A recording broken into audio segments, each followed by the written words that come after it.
this video, you'll learn what are the 6 different styles of writing in the Bible and how to understand the literal or historical style.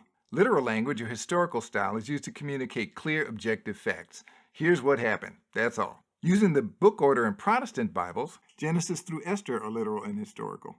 Matthew through Acts are literal and historical in the New Testament. Read them like history books. In Genesis 12:10, now there was a famine in the land, and Abram went down to Egypt to live there for a while. That means there was a literal, actual famine, and Abram went from between Bethel and Hai, where he was living, down to Egypt to stay for a while. Famines happened a lot in Abram's day. Same with Jesus, his life, his miracles, his dying on the cross, his rising from the dead. Those things really happened. They were written by the people who saw them happen or that talked to the people that saw them happen. A couple of points, though. People back then wrote history books differently than historians write them today, and that causes a lot of confusion. The Bible's language is often more casual than modern history books. Things may not be in strict chronological order. They may jump back and forth in time. And sometimes there are different points of view for the same event in 2 different places in the Bible. Both are true, but it's like 2 people telling us about the same event from their own perspectives. Or sometimes the Bible will go from general into details. Genesis chapter 1 is a high-level summary of how God created the universe and the world. Genesis chapter 2 is details about how God created man and woman, the first man and woman on that last creation day. That same kind of back and forth or general to details happens in other places too.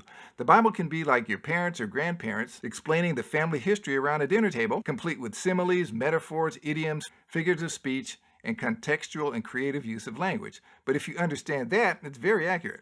Another type of literal language in the Bible is instructional. In the Old Testament, the main instructional books are the Torah, or the first 5 books of the Bible, also called the Law.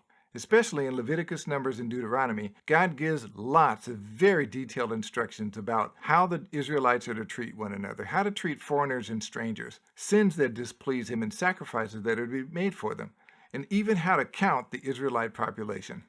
In the New Testament, Romans through Jude are instructional. Read them like letters from a friend or a mentor. They describe what Jesus Christ did for us when He died on the cross and rose from the dead, how to live as Christians, what sins to avoid doing, how to worship together as a church, how to treat one another as Christians, how to live in the world, and how to avoid false teachings like Gnosticism, racism, and legalism that infiltrated the church even while the New Testament was being written and that still plague the church today. In my next video, I'll explain the poetry style and the symbols or type style of writing in the Bible.